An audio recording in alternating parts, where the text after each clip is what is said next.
Bismillahirrahmanirrahim. Ahmadullah Rabbil Alamin. Salli salatan wa salaman alal habibil amin. Muhammadin wa ala alihi wa ashabihi ajma'in. Amma ba'd, assalamu alaikum wa rahmatullahi wa barakatuh. Барлық мадақ мақтау әлемдердің Раббысы, мейірімді, рахымды Раббымызға әрдайым болсын. Алла Тағаланың сүйіктісі пайғамбарлардың асылы болған Мұхаммедке, оның отбасына, оның сахабаларына, о кісіге игілікті елескен барша момын мұсылмандарға, сіздерге, біздерге Алланың есендігі, амандығы, берекеті болсын. Баршамызға қайырлы, берекелі мәжіліс болсын, иншалла. Өткен сабақта пайғамбар саллаллаху алейхи ва саллям, біз бірден сирасынан бастамаймыз дедік. Пайғамбар саллаллаху алейхи ва саллямға қатысты болған ілімдерден бастаймыз деген едік. 5 ілімге кірдік. Біріншісі шамаил болды. Әрбір бейсенбі күні ертең кешке сабақ болады осы жерде шамаилдан. 4-ші сабақ, 4-ші сабақ болады. Өте керемет болып жатыр. Қатысып жатқандар білет. Көзіңе еріксіз жас келеді. Пайғамбар саллаллаху алейхи ва саллям сипаттарын айтқан кезде қандай керемет сахабалар. Бұл шамаил ілімі пайғамбар саллаллаху алейхи ва саллямның болмысы және мінез құлқы жайында. Екінші ілімді айттық, бұл сира деп айттық. Міне біздің ертең кіретін сабағымыз иншалла. Үшінші ілімді айттық, сира деген 63 жыл өмірі пайғамбар саллаллаху алейхи ва саллям. Фадаил деген ілімді айттық. Пайғамбар саллаллаху алейхи ва саллямның өзге пайғамбарлардан жалпы дүниеден абзалдығы жайында. Төртінші ілім туралы айттық, бұл далаил деп аталады. Пайғамбар саллаллаху алейхи ва саллям жасаған мұғжизалары, ирхастары, пайғамбарлыққа дейінгі жасаған, істеген, Алла Тағаланың бағындырған нәрселері. Соңғы 5-ші ілім бұл хасаис деп аталады. Пайғамбар саллаллаху алейхи ва саллям өзіне ғана арналған нәрселер. Оның барлығын біз айтып кеттік, қайта-қайта айта бермей қояйық. Енді біз сол екі ілімнің басын бірге қосып жатырмыз. Демек, бұл мешітте иншалла пайғамбар саллаллаху алейхи ва саллямның 5 ілімінің 3 ілімінен сабақ беріліп жатыр. Шамаилден, сирадан және фадаилден. Міне сираның алғашқысы кірмей тұрып, біз осы фадаилге кіріп кетіп жатырмыз. Пайғамбар саллаллаху алейхи ва саллямның абзалдығы. Өткен сабақта жалпы абзалдығы туралы айтқан болсақ, бүгінгі сабақта жеке-жеке әрбір пайғамбардан абзалдығы жайында айтамыз. Кеттік. Ең бірінші адамзаттың алғашқы жаратылған атасы Әбул Башар деп айтады. Адамның атасы, яғни бүкіл адамзаттың атасы, болмыстың атасы, адамзат болмысының, бұл Адам алейхиссалам. Адам алейхиссалам Құран кәрімде бірнеше мәрте Хауана екеуінің қиссасы баяндалған. Оның қиссасын Алла қаласа алдағы уақытта пайғамбарлар қиссасы деген сабақ бастаймыз. Сол кезде айтамыз толығымен. Бізге тек бүгін пайғамбар саллаллаху алейхи ва саллямның абзалдығы жайында ғана айтамыз болды. Кеттік па? Ең біріншісі бе дейді. Мына кітапты бірден айтып кетейін. Мен өзім сөзімнен айтпайын. Бүгін сабақтың барлығы Шейх Муайин Аун Ал-Қаддуми деген шамдық ғалымның кітабы бойынша айтамыз. Әл-Фадаил Ахмадия вәл Фавадил Мухаммадия деген кітабы. Ең бірінші дейді, бұл кісі айтады, Алла Тағала Адам алейхиссаламды өзі жаратып жатты дейді. Дұрыс па? Адам атаны Алла Тағала жаратып жатты. Жаратып жатқан кезде білеміз барлығымыз, шайтан бар ғой, ібліс, Алланың лағнеті болсын, Адам атаның әрбір қуысына кіріп шығып жүрді дейді ғой, ішіне ше. Мына жағынан кіреді, бізде тесіктер бар ғой денедегі. Соның мына шетінен кіріп, мына шетінен шығып, мына шетінен кіріп, мына шетінен шығып сөйтіп жүрді дейді. Сөйтіп жүріп, адамның ең әлсіз жерін тауып көріп кеткенде, бір шаулып өткенде, өйтіп бүйтіп жүрген кезде шолып көріп кетті де, сөйтіп адамның қай жерін тауып алды дейді, әлсіз деп, жүрегін тауып алды. Жүрегін. Юас уису фи судури нас деді Алла Тағала, адамның көкірегінен, жүрегінен ой салады деді Алла Тағала. Көрдіңіз бе? Ана кіріп шығып жүрген кезде іліп кетіп жүр екен ғой бірдеңені. Сөйтіп адамның әлсіз жерін ұстап тауып алды дейді. Рахмет Алла. Сөйтіп Адам алейхиссалам, қараңыздар, рух пен дин, әлі рух үрленген жоқ Адам алейхиссаламға. Жаратылудың несінде болып жатыр, әрі процесінде болып жатыр, кезеңінде болып жатыр. Сонда әлі рух үрленбей тұрып, дене мен рухтың арасында жатқан кезде Алла Тағала пайғамбар саллаллаху алейхи ва саллям пайғамбарлық мәртебені Мұхаммед саллаллаху алейхи ва саллямға беріп қойған дейді уже.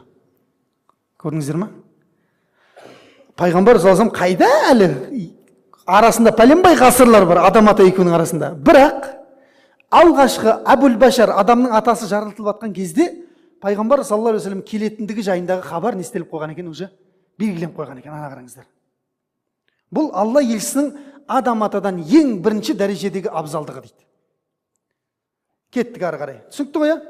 Екінші абзалдығы Енді ол жерде үлкен қисса бар жаңа. Періштелердің келіп, неге жердің бетінде қан төгіс жасайтын, бұзғындық жасайтын адамды жаратып атсың деп айтатын Алла Тағала. Ол енді өз алдына үлкен сабақ енді. Періштелер қақтан біліп қойды ананың өйтіп айтқанын деген сияқты. Иншалла, оны пайғамбарлар тарихында айтамыз. Одан кейін екінші пайғамбар саллаллаху алейхи вассалам абзалдығы, мынаны басамыз ау шамалы, дауысын басу керек. Микрофон дауысын басуға бола ма кішкене? Өзім қорқып кетіп жатырмын ғой даусынан. Екінші абзалдығы баршамыз білетіндей, пайғамбар саллаллаху алейхи вассаламға, адам атаға Алла Тағала бұнда айтқанмын, «Усджуду ли Адам» деп айтты ғой, періштелерге сәжде қылыңдар, құрмет сәждесін. Сонда «Фәсәжаду» деді. Барлығы сәжде етті, құрмет сәждесін. Бұл айттық біз, «Фәсәжаду» деген бұл өткен шақ етістігі. Сәжде етті деген, өткен шақ деген өтті кетті деген. Фиал мады деп айтты, дұрыс. Ал пайғамбар саллаллаху алейхи вассаламға тек анау періштелер ғой сәжде қылып жатқан, дұрыс па? Пайғамбар саллаллаху алейхи вассаламға «Инналлаха» деді Алла Тағала. Алла Тағала «Ва малаикатаху» деді. Бүкіл періштелері «Юсаллуна» деді ғой, әрдайым салауат айтып тұрады деді. «Юсаллуна аля наби», пайғамбарға әрдайым Алла және оның періштелері салауат айтып тұрады дейді. Және оның үстіне тағы бір нені қосты ғой, жаратылысты.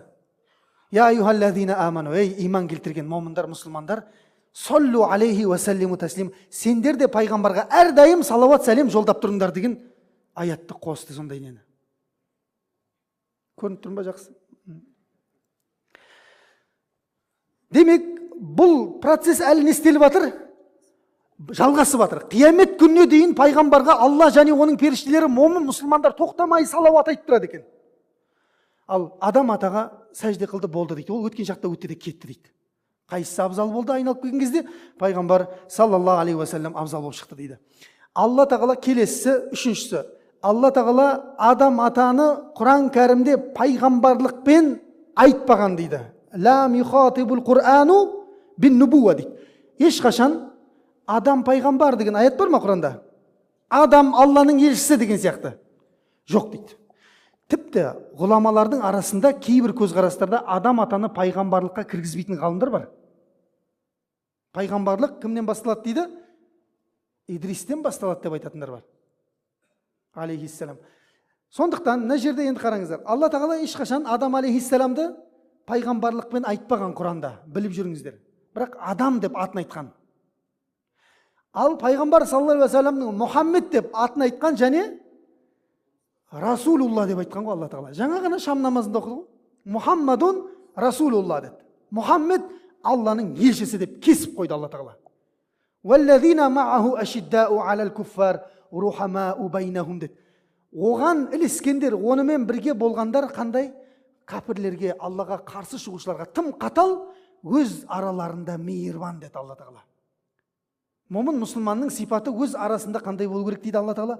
Мейірбан болу керек дейді. Қатал көзбен, қатал тілмен ешқашан оны жазғыруға болмайды дейді. Жүзінен көрініп тұратын адамдар бар ғой, жүрегіндегі жек көрінішілігін жүзінен көріп тұрасың. Ол да Мұхаммедтің үмметі бірақ. Бір аятқа сәйкес келмейді екеуі бұлай. Көрдіңіз ба? Алла баршамызға хидаят берсін енді. Ар жағында кеттік. Бұл нешіншісін айттық? Үшінші. Төртіншісі Адам алейхиссаламнан абзалдығы. Алла Тағала мына жемісті жеме деді. Адам атаға айтты, мына жемісті жеме деді. Дұрыс па? Шайтан келді, айтты, шайтан сенің анық дұшпаның деді Алла Тағала. Бұған ешқашан бойсынба деді. Жақсы деп кетті негізі Хауана екеуі. Бір күні шайтан келді, Ібліс қой енді оның аты. Ібліс келді, мынаны жесей деді ғой. Именно сол қайтарылған ағашты жесей деп жатыр. Бұны жесең, мәңгі өлмейтін болып қаласың дейді. Адамның ең әлсіз жерлерін ұстап алып жатыр ғой. Адам ешқашан өлгісі келмейді. Өмір сүре берген келеді ұзақ. Және билік беріледі деп айтқан дейді кейбір хабарларда. Ей, билікке жетесің, қарасай, адамның әлсіз жерін көрдің ба? Мына кресло деген нәрсе не? Жаман жабысып қалса. Билік береді Алла және өміріңді ұзақ қылады деп айтады дейді. Кет, сен Алла Тағала дұшпан деп айтқан дейді. Кет деді, қуып жіберді бірінші күні. Анау екінші күні қайттан келді ғой жаңа Ібліс. Дәл сол әңгімені айтты, кет деді, қуып жіберді. Үшінші күні келді, дәл сол әңгімені қуып, 4 келді, 5 келді. Соңында 6-7 күндері ібіліспен әңгімелесіп отыр дейді ғой жаңа адам атамыз. Ұмытып кетті анаң дұшпан екен. Көрдіңіз ба? Ғалымдарымыз айтады ғой, көрдіңіз ба? Күнәні жасайтын кезде адам біріншісінде білет дейді, оның дұрыс емес екен қайтарылған. Көрдіңіз ба? Сосын ана азғырушы келеді дейді, бір көрсей деп. Ой, кет, дұрыс емес ол деп. Бәрібір 2-3 адам бара-бара соны істеп, кейін күнә екендігін ұмытып қалады дейді ананың. Көрдіңіз ба? Жүрегіңе кіріп кетеді де, болды. Күнә екенін ұмытып қаласың. Сөйтті де сол себепті екеуі енді адам ата ұмытып істеді ғой, дұрыс па? Әдейі істеген жоқ. Раббыма қарсы шығам тәкаппарым жоқ. Ұмытып істетті адам ата. Сонда ұмытып қойған Алла Тағала Құранда айтады: "Валақад ахидна иля Адам" дейді. "Мин қабл фанасия" дейді. Біз бұдан бұрын дейді, адам атаға жеме деп әмір еткен едік дейді. Құранда айтады Алла Тағала. Алайда ол фанасия валам наджид лаху азма. Алайда ол өзінің жадынан сол нәрсені шығарып алды дейді. Жеме деген нәрсені ұмытып қойды дейді адам. Сөйтіп жеп қойды дейді. Ал енді қараңыздар, адам ата ұмытып қалды деп жатыр Алла Тағала. Пайғамбар саллаллаху алейхи вассалам хаққысына келген кезде Алла Тағала айтады: "Сануқриука фала танса" дейді. Ей Мұхаммед, біз саған өзіміз үйретеміз, өзіміз оқытамыз, сен ешқашан не істемейсің, ұмытпайсың дейді. Кепілдікте кім тұр? Алла Тағала өзім тұрам деп жатыр, ал керек болатын болса. Одан кейінгі Адам алейхиссаламның мәселесінде сол жаңағын жеді, Хауа анамыздың екеуінің есінің бәрі ашылды, әуреттері ашылып қалды. Ол да Құранда келген Тоха сүресінің 121 аятында. Сөйтіп Раббысына жаңағы нені жеп асылып қылып қойды енді бұлар. Әуреттің бәрі ашылған кезде жәннаттың жемістерінен жаңағы жапырақтарынан алып әуреттерін жапты дейді Алла Тағала айтады. Адам ата мен Хауаны. Ал пайғамбар саллаллаху алейхи уассаламның әуретіне келген кезде, онда айтқанмын, айналадағылар не істейтін болған? Өздері келіп жабатын болған. Бірнеше риуаят бар. Пайғамбар саллаллаху алейхи уассалам өмір баянында бірнеше риуаят бар. Талдардың келіп, пайғамбар саллаллаху алейхи уассалам дәрет сындырайын деп жатқан кезде келіп, қоршап жауып алғандығы жайында. Бір риуаяттарда пайғамбар саллаллаху алейхи уассалам бір талдың түбіне барады, анан енді бір талдан көрініп қаласың ғой. Сонымен екінші талға Алланың әмірімен бойсын деп айтты дейді да. Ана тал келді, екі тал қосылды дейді да бір-бірімен. Сөйтіп сол жерге дәрет сындырған дейді пайғамбар саллаллаху алейхи уассалам. Ашылып қалып жатыр ма? Жоқ. Оны жабушылар өздері келетін болған дейді. Тіпті бір хабарларда ұйықтап жатқан кезінде келіп, бір талдың құшақтап кететіндігі жайында айтқан пайғамбар саллаллаху алейхи вассаламды. Бүйтіп түгелімен бүйтіп жауып кеткендігі жайында айтқан пайғамбар саллаллаху алейхи вассалам ұйықтап жатқан кезінде. Сахабалар соны көріп отқан ғой. Кейін оянғаннан кейін сұраған: "Аллаң несі осындай болды" деп. Бір құшақтауды Раббысынан сұраған екен деп айтты дейді да. Махаббаты талдың ше. Бұл ондай оқиғалар енді бұл пайғамбар саллаллаху алейхи ертең мұғжизалары деген сабақтарда өтеміз Алла қаласа.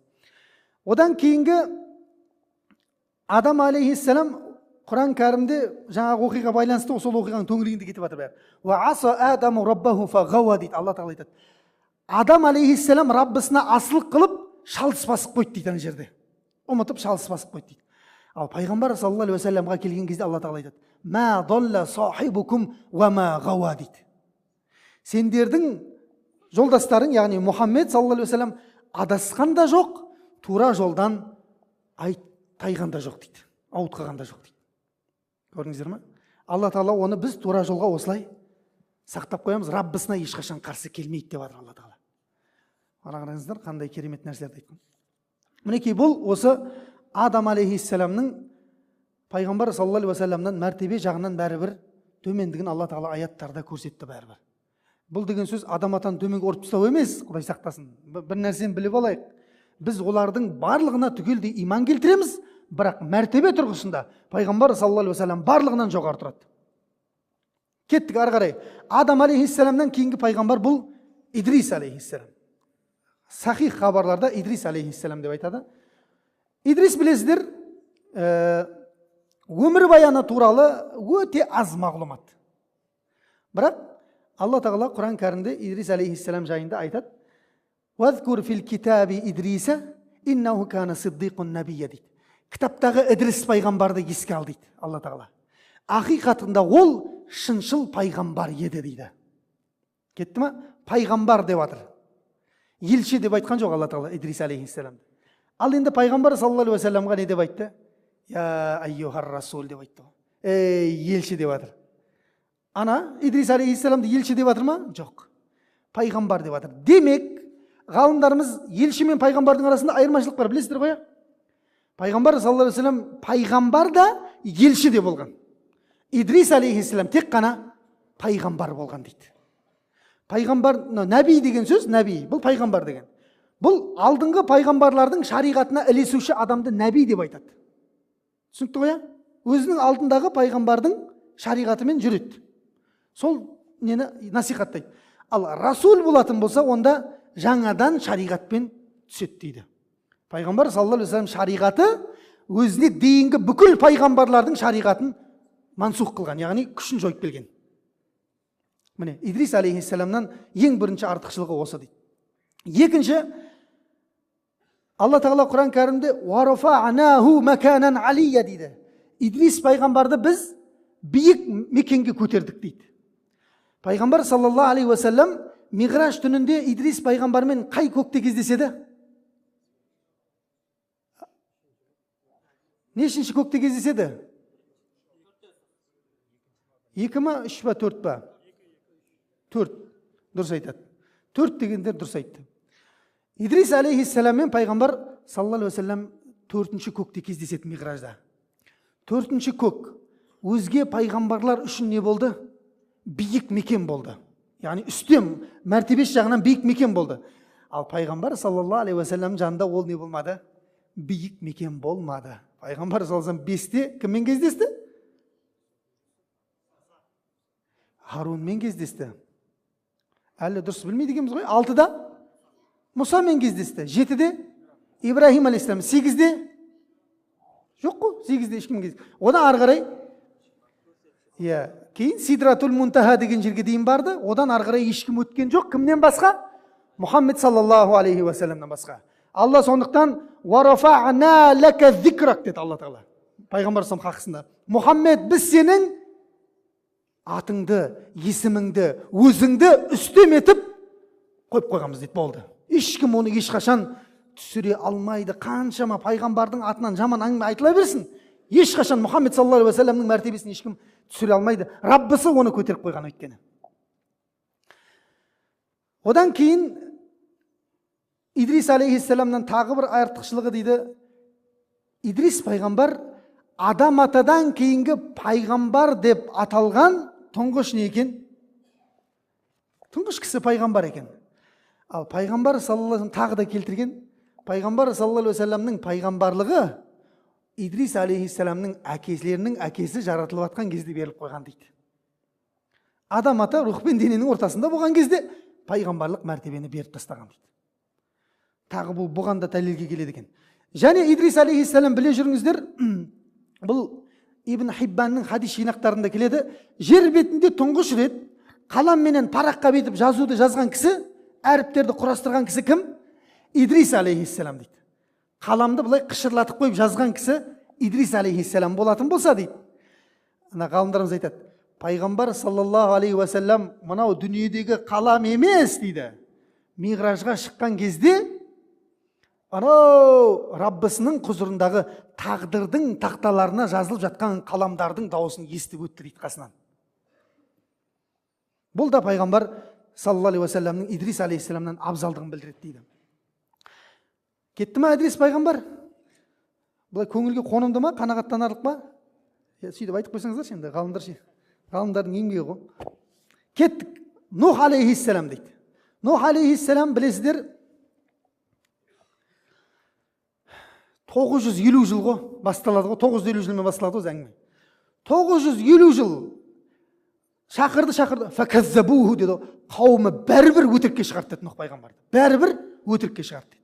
Сонда Алла Тағала Нухтың жанындағыларды біз аман сақтап қалдық, тек қана иман келтіргендерін ғана деді. Құран кәрімнің Юнус сүресінде айтты Алла Тағала. Және біздің көз алдымызда ол не істеді дейді, қайықты, кемені жасады дейді Алла Тағала. Сөйтіп өзімен бірге иман келтірген бірге кемеме кетті. Қауымы Нух пайғамбар тірі тұрғанда да азапталып, судың астында батып өлді дейді. Біз өткенде айтқанбыз, пайғамбар саллаллаху алейхи уассаламға берілген мәртебе пайғамбар саллаллаху алейхи вассалам қауымы деген быт-шытын шығарып жатыр. Меккеде де быт-шытын шығарды, Мәдинада да быт-шытын шығарды.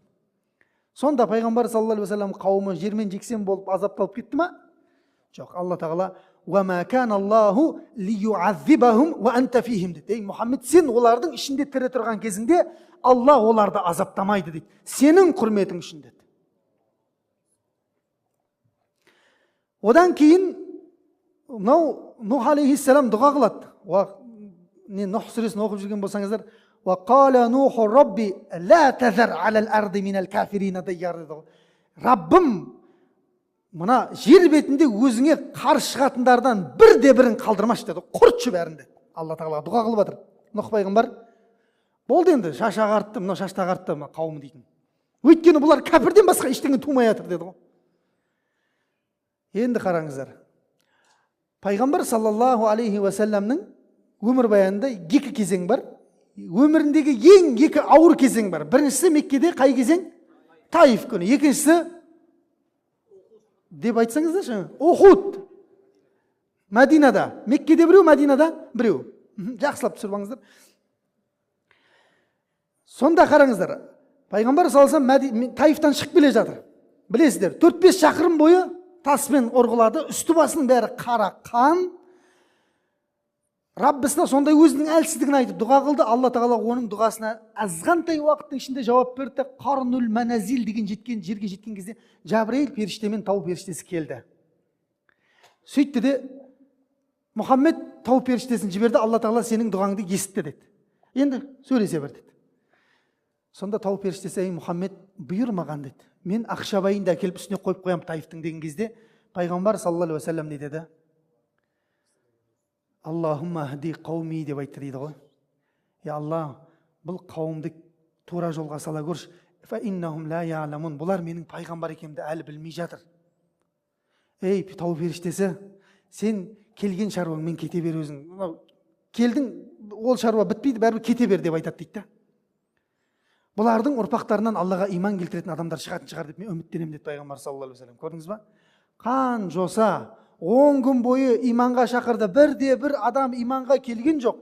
Сөздерін көрсең, сөз бұдан ауыр ғой, тастан да ауыр ғой сөз деген. Сөз деген сүйектен өтіп кетеді ғой.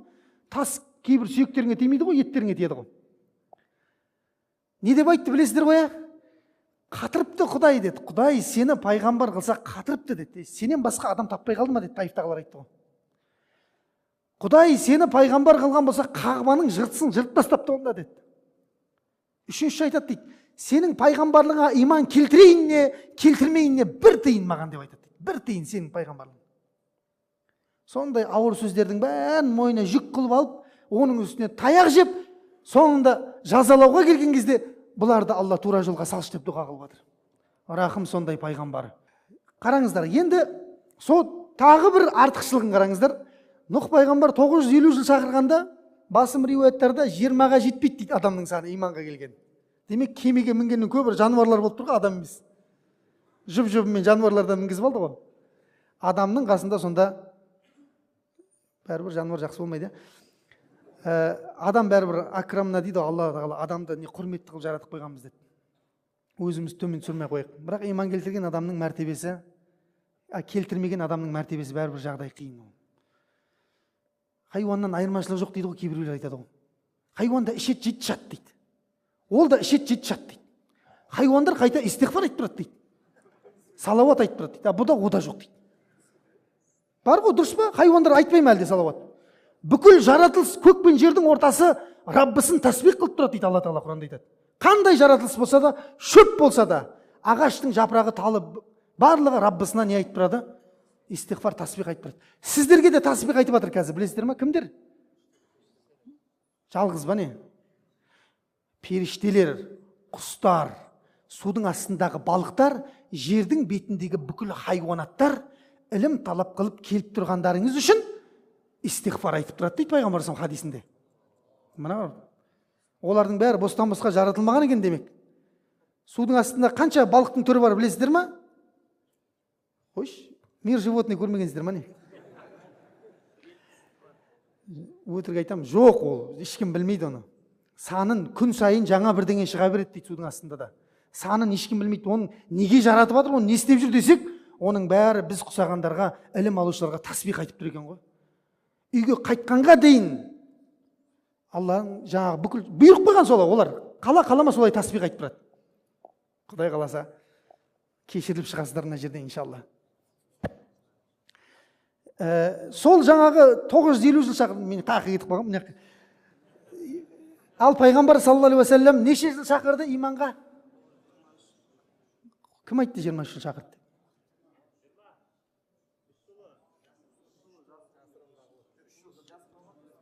Демек қанша жыл шақырды? Жария түрде Нұх пайғамбар сияқты қанша жыл шақырды? Ай, машалла. 17 жыл дейді. Дұрыс айтады. Сыйлық қайда береді? Салфеткеден басқа ештеңе болмайды. 23 жыл пайғамбар болды пайғамбар салсын. Білесіздер ғой, 23 жыл елшілік. Меккеде 13 жыл, Мәдинада 10 жыл. Енді қараңыздар, есептейміз. Меккедегі алғашқы 3 жыл не деп аталды? Жасырын. Демек жария айтып жүр ма бүйтіп? Жоқ, өзінің семьясына, отбасына ғана айтқан, жақындарына ғана. Тек қана сырттан жалғыз адам Абу Бәкірге ғана айтылған болды. Көрдіңіздер ма? Демек бүйтіп шақырған жоқ пайғамбар саллаллаху алейхи ва саллям. Сондықтан бізде жаңағы алғашқы исламды қабылдаған 10 адам деген кезде таппайсың кім екен, бірінші, үшінші кім, төртінші кім деп. Анау да айтып тұр төртіншімін деп. Мына жақта бір сахаба тұр, мен де төртіншімін дейді. Мына жақта тағы бір сахаба тұр, мен төртеудің төртінші болып қабылдадым дейді. Бәрі төртінші, сонда кім төртінші? Десек, бір-бірінен қорқып жүр екен ғой. Көрдіңіз бе? Бір-бірін. Негізі анау қабылдап қойғанда, бірақ мынаған әкеліп тұр, сенен кейін онда мен болып тұрмын ғой деген сияқты. Сөйтсе ол анаяқта басқа біреуге айтып қойған. Жасырын кетті ма? 3 жыл кетті ма? Алып тастаймыз. 23-тен 3 жылды алып тастадық. 20 жыл қалды. Енді тағы 3 жылды алып тастаймыз. Ол қай жылдар? Байкот жылдары. Пайғамбар саллаллаху алейхи ва саллямның пайғамбарлығының 7-ші жылынан бастап 47 жасынан 50 жасына дейін Меккенің сыртына шығарып жіберген пайғамбар саллаллаху алейхи ва саллямды. Ашаршылық, байкот, үйленбейміз, қыз алыспаймыз, қыз беріспейміз, сөйлеспейміз, сауда саттық жасаспаймыз деген 10 есе қымбат қылып сатқан бағаларды. Кеше ана неде айттық қол абағады. 120 теңге дейді қазір. Пияз 120 теңге ма? Сондай дейді ғой, енді әйелдер білетін шығар. 120 теңгенің пиязын 1200 теңгеден сатқан 1 килограмм. Көрдіңіз ба? Сол байкот жылында 3 жыл бойы пайғамбар саллаллаху алейхи ва саллям дағуат жасай алмаған, исламға шақыра алмаған адамдарды. Тек қажылық айларында тип қашып бір-екі тайпаға айтқан дейді. Көрдіңіз ба? Демек 23-тен 6 жылда аламыз, 17 жыл ғана жария түрде пайғамбар саллаллаху алейхи ва саллям иманға, исламға шақырған. Мына жерде айтып жатыр, дахала фи динихи афважун минан нас дейді. Оның дініне 17 жыл шақырса да, афваж деген толасыз адамдар дініне келген дейді. Пайғамбар саллаллаху алейхи ва саллям. Анау 950 жыл Нұх пайғамбардың өмірінде болмаған нәрсе ғой дейді. Фи фатратин заманиятин ақал деген, яғни азғантай уақыттың ішінде деп жатыр. Кетті ма? Ары қарай Нұх алейхиссалам, біліп жүріңіздер. Бұл өте маңызды мағлұмат. Нұх алейхиссалам жер бетіндегі ең алғашы рет Даджалмен қалай ескерткен адам. Жер бетінде ең алғаш рет Даджалмен ескерткен пайғамбар кім екен? Нұх пайғамбар, біліп жүріңіздер. Бұл хадисте де келеді пайғамбар саллаллаху алейхи ва саллям. Мен де ескертем дейді пайғамбар саллаллаху алейхи ва саллям.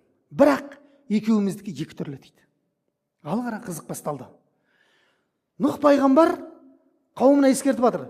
Ертең Даджал келіп қалуы мүмкін деп жатыр Нұх пайғамбар. Иманға келіңдер, Даджал келіп қалуы мүмкін, сендерді тозаққа қарай сүйреп алып кетеді деп айтып жатыр. Бірақ Нұх алейхиссалам Даджалдың бір сипатын айтпай кеткен дейді. Мына қараңыздар. Бізге рахат жақсы болды да, бізге де тастап кетсе болады еді. Ертең қияметтің үлкен белгілерінен Даджал шығады, оған ермеңдер десе, сөйтіп айтса болады негізі, болады, сол жеткілікті. Бірақ бізге пайғамбар саллаллаху алейхи ва саллям соқырға таяқ ұстатқандай етіп сипаттап кеткен ғой басынан аяғына дейін. Көрдіңіз ба? Не істемес үшін? Ілесіп, еріп кетпес үшін дейді, бірақ үмметтің ең көбін тозаққа сол алып кетеді дейді. Мұхаммед пайғамбардың үмметінің ең көбін кім алып кетеді? Мәсіх Даджал алып кетеді. Бұл білесіздер, пайғамбар саллаллаху алейхи ва саллям Мен сендерге Дажжал туралы айтам, фа иннаху ағуар деп айтқан. Ағуар деген көзі солып қалған деген. Яғни екі көзі бар, бірақ бір көзі не? Солып қалған. Қазір барлық жерде бір көзді не қылып жатыр? Хит қылып жатыр, реклама қылып жатыр. Адамдардың миын әдемілеп дайындап беріп жатыр ғой. Ертең бір көзді бірдеңе болып жатса, ешқандай не жоқ, проблема жоқ. Бұл табиғи нәрсе деген сияқты адамдарды дайындап жатыр. Ол сендердің раббыларыңмын деп айтады дейді пайғамбар саллаллаху алейхи вассалам. Бірақ сендердің раббыларың одан пәк дейді, ана қараңыздар.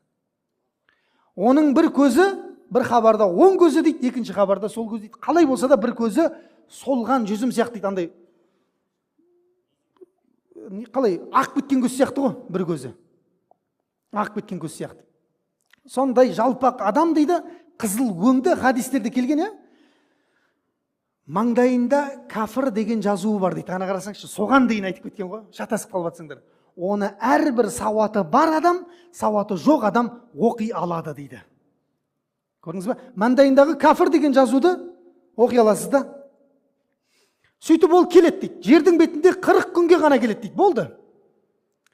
40 күнде бұл үмметтің ең көбін тозаққа солап кетеді дейді. Бірінші күні бір жыл сияқты болады дейді. Екінші күні бір ай сияқты, үшінші күні бір апта сияқты, төртінші күнінен бастап сендердің күндерің сияқты болады дейді пайғамбар саллаллаху алейхи вассалам. Яғни ол кірмеген жердің бетінде қауым болмайды. Жылдамдығы нөсерлеп жауған жауынның жылдамдығындай дейді, естіп отырады дейді. Сондай нәрсені беріп қойған Алла тағала артына бүкіл дүниенің хазаин дейді ғой, жаңағы қазыналарын ілестіріп қойған дейді артына. Суы да, көлі де, шөбі де, малы да артында ілесіп жүреді екен.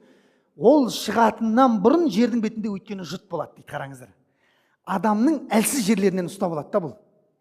Қауымға келеді дейді. Қауымға келеді, жұт болып жатқан қауымға келеді екен де, егер де мені Құдай деп иман келтірсеңдер, көктеріңнен жаңбыр жаудырам деп айтады екен. Жерден шөп шығарып, малдарыңды көбейтіп берем деп айтады екен. Сонда ана қауымға көкке бұлтты шақырып, жаңбыр жаудырып, жерден шөпті шығарып, малдарын көбейткен кезде, сен Раббымызсың деп қауым түгел иман келтіреді дейді. Қауым. 3-4 адам емес, малы жоқ. Адам аш болған кезде бар ғой, аш болсаң өз-өзіңе ұқсамайсың деген сол. Аш болған кезде адам, тарыққан кезде адам барлық нәрсеге бара береді. Сіздер білесіздер ма, тарих кітаптарында жазған, мынау ашаршылық біздің елдегі кешегі болған қолдан жасалған ашаршылықтың кезінде баласын жеп қойғандар бар, баласын. Өзің балаңды өзің жей аласың ба? Аман қалу үшін өзінің баласын қуырып асып жегендер бар, сорпа қылып ішкендер бар. Адам өзінің баласын өзі жей ала ма негізінде? Жоқ. Бірақ тірі қалып қою үшін адамдар сондай нәрсеге барған. Көрдіңіз ба? Сол аштықтың, жұттың кезінде келіп, аналар қарсы адамның әлсіз жерінен ұстап алып тұрған. Кейбір қауымдардың ішіне кіріп, қабірлерге барып, әке шешелерін тірілтіп береді дейді хабарларда. Көрдіңіз ба? Әке шешелерін тірілткен кезде, міне бүгін сенің Раббымыз екендігіне тағы да көзім жетті деп айтады екен жаңалар. Сондай Дажжал деген бұл өтірікші деген, кәззап деген, қазақшаға аударғанда. Айтатынның бәрі өтірік, істейтіннің бәрі өтірік, бірақ Алла оған тек қана мүмкіншіліктерді берген, ең ауыр сынақ қылып дейді. Сондықтан пайғамбар саллаллаху алейхи вассалам хадисінде айтады, дүние жаратылғаннан бергі ең ауыр сынақ бұл Мәсіх Дажжалдың сынағы дейді. Жер бетінде ондай сынақ болған емес, болмайды да дейді. Көрдіңіз ба? Ең ауыр сынақ бұл Дажжалдың сынағы екен. Біреулер ойлайды екен, ол қашан, Дажжал келмесе мен барым жоқ. Жоқ. Егер де біреу басталып кетсе, пайғамбар саллаллаху алейхи вассалам бір қияметтің белгісі басталып кетсе, үзілген моншақ сияқты пытырлап кетеді дейді барлығы. Бірінен соң бір адам бүкіл қияметтің үлкен белгісін көріп шығуы мүмкін бір өзі. Сол моншақ сияқты пытырлап бірден соң бірі кетіп қалады дейді. Демек, мына біздің қазіргі болып жатқан сынақтар бар ғой, біз әшейін сынақтарда екенбіз да. Ол келген кезде анау адамдарды жұтып алып кетеді дейді ғой, жұтып.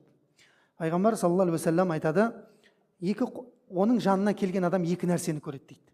Бір қолында су, бір қолында оты болады дейді. Егер де кездесіп қалып жатсаңдар, негізі кездеспеңдер дейді пайғамбар саллаллаху алейхи вассалам. Барынша қашып кетіңдер дейді. Көрдіңіз ба? Бірақ та кездесіп қалып жатсаңдар, суына емес, отына бар да көзіңді жұм деп айтады пайғамбар саллаллаху алейхи вассалам. Бірақ адамдар соны біліп тұрып, ана суының көркемдігі адамды баурап кетеді де, отқа барам деп тұрған адам суға қарай кетіп қалады дейді. Көрдіңіз ме? Мен имандымын, мен ғалыммын, мен тақуамын дегендердің алдарына шықпаңдар дейді пайғамбар саллаллаху алейхи вассалам. Мүлдем алдына шығуға болмайды, ананың бар ғой. Алдына шық, өз имандарыңа өздерің күмәнданып қаласыңдар дейді. Бұның бәрі хадисте келген. Ғалымдар, үлкен тақуалар оның алдына барғанда солай иланып қалып жатқан болса, біз құсаған қатардағы жауынгерлерге Раббымыздың рахым болсын. Алланың амандығы болмаса бар ғой, алып кетеді. Көп ғалымдар айтқан, әсіресе әйел кісілерді байлап болса да ұстап қалыңдар деген. Үйлеріңде байлап болса да ұстап қалыңдар. Өйткені олар естіген нәрсесіне иман келтіріп кете береді дейді. Ойбай, анау бір не келіпті? Жаңбыр жаудырады екен, шарбағыңнан андай нелер шығарады екен десе, қойшы деп, сояққа барып анаған иман келтіріп кетуіне әбден мүмкін екен. Сондықтан оны байласа да ұстап қал деген сөзі, отбасыңды тозақтан сақтап қал деген сөз екен. Көрдіңіз ба? Енді бұл өте ауыр, дәжжалдың несі үлкен тақырып қой негізі, Мәсіх дәжжалдың тақырыбы. Онымен кездескен сахаба туралы да айтылады тарихта. Тамим ибн Аус ад-Дари деген сахабаның оқиғасы бар, дәжжалмен кездескендігі жайында. Христиан болған, Шам жерінде Палестинадан шығып, теңізге шықтық, сапарлатып 30 кісі болып дейді. Жолда кемеміз аударылды, толқынның астында қалдық. Сөйтіп бір аралда тұрдық дейді ғой, есіміз жисақ. Сол хадису джассаса деп айтады. Джассаса деген жаңағыдай бір күзетші сияқты, тыңшы сияқты бірдеңенің хадисі деп аталады хадисін. Имам Муслимде келген сахих хадис. Сонда жаңағы жүн басқан дейді. Денесінің бәрі жүн дейді. Сонымен кездесіп қалдық. Сөйтіп анау біздің хабарымызды біліп тұр дейді ғой жаңағы. Сендерді үңгірде бір адам, жаңа бір жаратылыс күтіп отыр дейді. Барыңдар соған. Сөйтіп бұлар 30 кісі болып барсақ, қолы менен тізесі қосып, ұмытпасам солай, қолы менен тізесі қосылып кісенделген біреу отыр дейді қараңғыда. Сөйтіп сендер кімсіңдер деп айтты. Біз осындай өстіп аралға келдік дейді. Ақырғы заманның пайғамбары шықты ма деп айтады дейді. Шықты дейді. Ол арабтармен соғысты ма дейді. Яғни өзара ішіндегі соғыстар болды. Кім жеңді? Бірде анау жеңді, бірде. Табария көлінде су бар ма деп айтады дейді. Табария деген қазіргі Израиль мен Сирия, Иорданияның ортасындағы, орысша Тверия деп аталады, Табария көлі. Жер бетіндегі ең тұщы көлдің біреуі сол. Ішуге жарамды. Сол көлдің суы бар ма дейді, қарасаңызшы. Бар, адамдар одан пайдаланып жатыр дейді. Жақында ол тоқтайды дейді. Яғни тартылады дейді. Естіп жатсыздар ма, хабарлардан тартылып жатқан? Табария көлінің ортасынан арал шыққан жігіттер. Арал, остров шығып жатыр. Остров қашан шығады? Көл тартылған кезде шығады. Жақында ол тартылады деп айтады дейді анау. Мүмкін емес деп айтады, андай үлкен көл. Кеше телевизордан шығып жатыр, қарасаңыздар, Табария көлінің ортасынан арал шыққан. Екінші дейді, Бисанның құрмаларын айтып беріңдерші маған деп айтады. Бисан деген. Бисан деген Табария көлінің батыс бөлігіндегі қала, қазіргі Палестина жерінде. Бисан деген жер. Сұлтан Бейбарыс атамыздың Монғолдармен Айын Жалут деген шайқаста соғысқан жері, Бисан деген жер. Монғолдарды жеңіп, кетбұған жеңіп, ислам әлемін сақтап қалған. Білесіздер ғой, ислам әлемін 3 адам сақтап қалған дейді. Соның біреуі Захир Бейбарыс дейді. Сұлтан Бейбарыс. Қалған екеуін кейін сабақтарда айтып беремін. Кіріп кетеміз басқа жаққа. Сол жер, айтайын дегенім, сол аймақ жаңа Бисан аймағы деп аталады. Бисандағы құрмалар өсіп жатыр ма деп сұрайды дейді жаңа. Өсіп жатыр деп. Жақында ол жердің құрмалары жеміс бермейді деп айтады. Дәл қазір интернеттен іздеп неден көрсеңіздер, Бисандағы құрмалар бұталып жатыр қазір ше. Көбісі кесіліп жатыр, көбісі жеміс бермей қалып жатыр. Сол Бисандағы тағы бір бұлақтың суы жайында сұрайды. Сол су, ол жерде су бар ма деп айтады жаңағы. Дәжжал сұрап отыр ғой бәрін. Су бар, адамдар онымен егіндерін суарып жатыр. Ол су жақында тартылып кетеді деп айтады дейді жаңағы Дәжжал. Сол кезде мен шығамын деп айтады дейді. Сонда сен кімсің дейді, Тамим айтады. Кімсің сен десе, мен Мәсіх Дәжжалмын дейді. Көрдіңіздер ме? Мәсіх деген сөз сүрту деген. Исаны да Мәсіх деп айтады. Иса сүртумен емдейтін болған адамдарды. Біз ертең келеміз Исаға алейхиссалам. Бұл Мәсіх көзін сүртумен не істеніп қалған дейді, айырылып қалған дейді көзінен. Сол мен ертең неде шығамын дейді, сол жерден шығып бұлар кетеді Тамим ибн Аус. Пайғамбар саллаллаху алейхи уассаламға бірден Палестинаға емес Мәдинаға келеді дейді ғой. Мәдинаға келіп пайғамбар саллаллаху алейхи уассаламға таң намазының алдында жолығады. Таң намазының алдында жолығып, пайғамбар саллаллаху алейхи уассаламға бүкіл болған оқиғасының барлығын айтып береді дейді. Жер бетіндегі тұңғыш сахаба пайғамбар саллаллаху алейхи уассаламға риуаят еткен дейді. Негізі пайғамбар саллаллаху алейхи уассалам хабарды риуаят етеді ғой сахабаларға. Бұл алғашқы сахаба пайғамбар саллаллаху алейхи уассаламға хабар риуаят еткен дейді. Сөйтіп сол жерде исламды қабылдап, кейін жер бетіндегі ең тақуа мұсылмандардың қатарына айналып кетеді Тамим ад-Дари деген сахаба. Енді ол өзінің өмірбаяны ұзақ. Жалпы айтайын дегеніміз, осы жерде Мәсіх Даджалмен не істеді, ол кездескен дейді. Кәдімгідей имам Муслимде келген сахих хадисте айтылады бұл. Сол Мәсіх Даджал, бұл Алла тағала сақтасын, бұның фитнасынан көп адамдар сақталына алмай қалады дейді, тек қана 3-4 адамнан басқа дейді. Білесіздер ғой, ғалымдарымыз айтады, ең алғашқы Даджалдың фитнасынан сақталынатын кісілер, біз енді Даджалға кіріп кетіп жатырмыз, жалпы біліп жүріңіздер деп айтып жатырмын. Мен білмеймін қашан шығатын оның. Бірақ шығып кетіп жатса дайын болайық деп жатырмын да. Ең бірінші сақ болып аман қалатын адамдар дейді, ғалымдар айтады. Кахф сүресін көрген кезде оқыған адамдар дейді. Құран кәрімде Кахф деген сүре бар. 110 аяттан тұрады. Ішінде үңгірдегі балдардың оқиғасы туралы айтылған, Мұса пайғамбардың қиссасы туралы айтылған. Әр дүйсенбі күні осы жерде сабақ болып жатыр Кахф сүресінен. Кахф сүресінің алғашқы 10 аятын дейді бір хабарда. Бір хабарда соңғы 10 аятын оқыған кісі Мәсіх Даджалдың фитнасынан аман қалады дейді пайғамбар сам хадисінде. Көрдің, оқу керек дейді. Көрдің, оқу керек ананы. Екінші аман қалатын кісілер дейді, ол шықты деген хабарды естіген кезде елден безетіндер дейді. Яғни Мәсіх демек дейді, Мәсіх Даджал жекелеген адамдарды іздеп қуып жүрмейді дейді. Қауымға кіреді, қауымды түгелмен кәфір қылады да кейін шығып кетеді екен. Келесі қауымға кетеді екен да. Сөйтіп кіреді, шығып кетеді. Қауыммен түгелмен қауымдарды мұртат қылады, діннен қайтарып алады дейді, исламнан. Қасында 70 мың яһудидің әскері бар дейді пайғамбар саллаллаху алейхи уассалам айтады. Кетті ма екінші сақ болатын адамдар кімдер екен? Шықты деген хабарды білген кезде елден отбасын алып қашатындар дейді. Үшіншісі дейді, әрдайым намаздың соңында Мәсіх Даджалдың фитнасынан сақта деп дұға қылатындар дейді. Түсінікті ғой? Намаздың соңында біз екі салауаттан кейін Роббана атинаны айтамыз ғой көбіне. Жақсы ол да, жақсы. Бірақ мұсылман қорғанның ішінде Аллахумма инни аузу бика мин фитнати Мәсіх Даджал деген дұға бар. Мәсіх Даджалдың фитнасынан сақта мені деген дұғасы бар. Білесіздер ғой? Осыны қосып жүріңіздер иншалла. Алла тағала бір дұғамызды болмаса қабыл қылып, Даджалдың фитнасынан сақтаса, өйткені ол Алланың мақұлығы жаратып қойған. Соған тек мүмкіншілік берген Алла тағала, сондай үлкен мүмкіншілік берген. Адамдардың иманын сынау үшін, осы уақытқа дейін жиғанын сынау үшін адамдардың. Көрдіңіз ба? Енді ғалымдар қазір телефон бірдеңе деп айтып жатыр ғой. Жоқ, бұл телефон, бұл әшейін, бұл еронда болып қалады оның қасында. Телефонды алып кетіп жатыр ғой негізі адамды. Мына жерге дейін апарып тастап жатыр ғой. Телефон ойнамай қалады ол шыққан кезде. Құдай сақтасын. Төртінші сақ болатын адамдар дейді, өмірін барынша Раббысымен байланыстырған адамдар дейді. Тақуалықта әрдайым, бірақ оның өзі кездесуден сақ болсын дейді. Көрдіңіздер ма? Осы 4 сипаттағы адамдар естеріңіздер үшін Мәсіх Даджалдың фитнасынан сақталынатындар. Жердің бүкіл жеріне кіреді, тек қана 2 қалаға кіре алмайды дейді пайғамбар саллаллаху алейхи уассалам.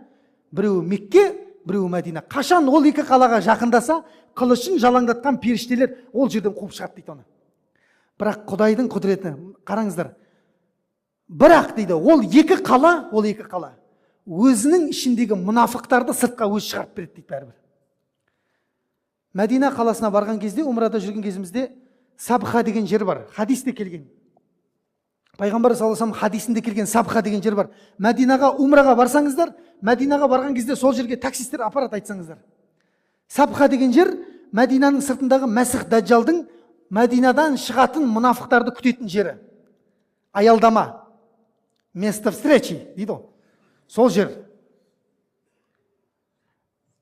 Сабха деген жер бар, сасық ана жерге. Біз бардық, машинамен көрдік, барып Мәсіх Даджалдың отыратын жер үлкен бір төбе екен. Сол төбеде Мәдинадан шығатын мұнафықтарды күтіп отырады дейді. Қалай шығады ол мұнафықтар десек, дәжжал шықты деген кезде деп адамдар қалада отыра алмайды екен ше. Мә, андай құдіреттер бар ма дейді. Ақырында шығып кетеді дейді, ол көргісі келеді. Ол көруге шығады дейді, бірақ иман келтіріп кетіп қалады дейді барлығы. Меккеде де сондай дейді. Көрдіңіз бе? Тек қана бір ғана жігіт дәжжалға қарсы тұрып бере алады дейді, болды. Сол Мәдинадан бір жігіт шығады екен, өзіне сенімді, сондай әке шешесін тірілтіп берсе де, міне бүгін сенің пайғамбар саллаллаху алейхи вассалам хадисінде айтқан дәжжал екендігіне көзім жетті дейді. Сонда ана дәжжал бар ғой, оған өткізгісі келеді дейді, жаңағы сиқырлығын, өтірлігін. Өткізе алмайды дейді, өткізе алмайсың деп айтады дейді ана. Өз-өзіне сондай сенімді адам бір ғана жігіт шығады дейді Мәдинадан, болды. Алла тағала мынау дәжжалдың фитнасын сақтасын. Бұл өте үлкен фитна. Мына жерде кімді, Нұх алейхиссаламды айтамыз деп дәжжалға кіріп кетпіз ғой. Нұх алейхиссалам қауымын осылай ескерткен болса, дәжжал келеді деп айтқан ол. Пайғамбар саллаллаху алейхи уассалам осындай қылып сипаттарының барлығын айтып беріп кеткен. Енді сұрақты болады. Пайғамбар саллаллаху алейхи уассалам бұл Мәсіх дәжжалдың сипаттарын қаяқтан біліп тұр деген сұрақты болады. Шашын айтқан, көзін айтқан, иығын айтқан, аяғына дейін айтқан пайғамбар саллаллаху алейхи уассалам, денесін айтқан, есегіне дейін сипаттаған, есегіне дейін астында. Қараңыздар. Осы сипаттың барлығын пайғамбар саллаллаху алейхи уассалам қаяқтан айтып жатыр? Ол кездескен ба не екеуіне? Демек екеуі не істеген? Кездескен екен, ана қараңыздар. Қаяқта кездескен? Ол қаяқта кездескендігін келесі сабақта айтатын болып қалдық қой. Көрдіңіздер ме? Осы жерде аяқтайық, өйткені келесі сабақ уже Худ пайғамбар, Солих пайғамбар, ары қарай Лут алейхиссалам, Ибрахим алейхиссалам пайғамбарлардан пайғамбар саллаллаху алейхи вассаламның абзалдық жайында айтатын боламыз. Субханакаллахумма бихамдик, ашхаду ан ла илаха илля анта астағфирука ва атубу илейк. Алла тағала баршамызға пайдалы ілім берсін. Алла тағала баршамызды Мәсіх дәжжалдың, дүниенің, ақыреттің, қабірдің азабындағы фитналардың барлығын Алла өзің сақта. Аллахым біздерді және отбасыларымызды, күллі Мұхаммади үмметті және ұрпақтарымызды Алла өзің сақтағайсың. Раббым, Алла өзің разы болатын амалдарды жасап, өзіңмен разы болған күйде қауышуды баршамызға нәсіп ет. Ва салаватуллахи ва саламуху алейхи ва аля алихи ва сахбихи ва саллим. Вальхамдулиллахи раббил аламин. Алла өзіңнің пайғамбарыңды тануға келген жамағаттың баршасының өмірлеріне, мал жандарына, ризық несібелеріне, білімдеріне, ұрпақтарына, дүниесі мен ақыреттеріне өзің берекетін жаудырғайсың. Алхамдулиллахи раббил аламин. Рахмет, Алла разы болсын.